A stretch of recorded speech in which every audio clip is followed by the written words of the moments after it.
పాకిస్తాన్ యుద్ధం ఆపడానికి అన్ని ప్రయత్నాలు చేస్తున్నానంటూ ప్రజాశాంతి పార్టీ అధ్యక్షుడు కేఏ పాల్ అన్నారు. అనంతపురంలో నిర్వహించిన సభలో ఆయన మాట్లాడారు. త్వరలోనే రాయలసీమ రాళ్లసీమగా మారిపోతుందని తెలిపారు.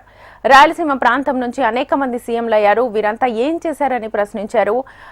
ఆర్డీటీ ప్రతి ఇంటికి సహాయం చేసిందని, కేంద్రం ఎలక్షన్ పేరుతో ఎఫ్సీఆర్ఏను నిలిపివేసిందన్నారు.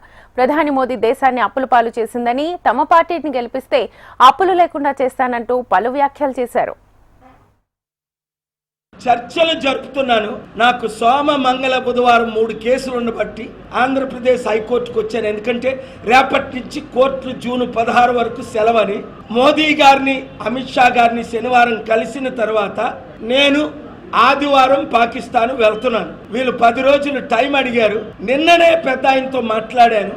ఆయన చెప్పకూడదు, మీరు అడిగారు కనుక నేను సత్యం చెప్పాలి కనుక చెప్తున్నాను. పాకిస్తాన్ యుద్ధం ఆపడానికి అన్ని ప్రయత్నాల్లో ఉన్నాను.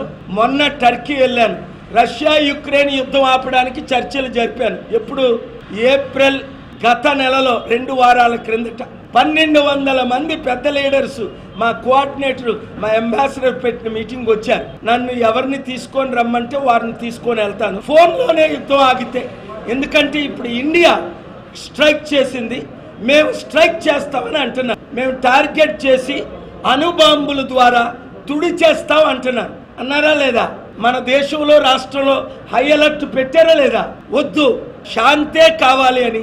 మరి ఇండియా ఎందుకు స్ట్రైక్ చేసిందని అడిగారు. ఇండియా చేసింది టెర్రరిస్ట్ క్యాంపులను మాత్రమే.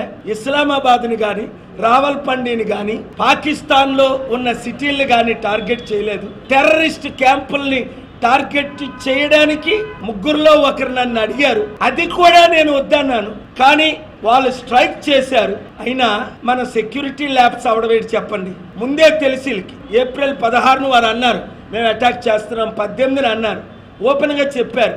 మరి వాళ్ళు ఎలాగెళ్ళిపోయారు ఇంతమంది టెర్రరిస్టులు అక్కడికి?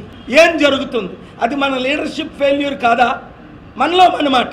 పాకిస్తాన్ని ఇండియాకి యుద్ధం లేకుండా ఆపే బాధ్యత పైన దేవుడిది, కిందని నాది.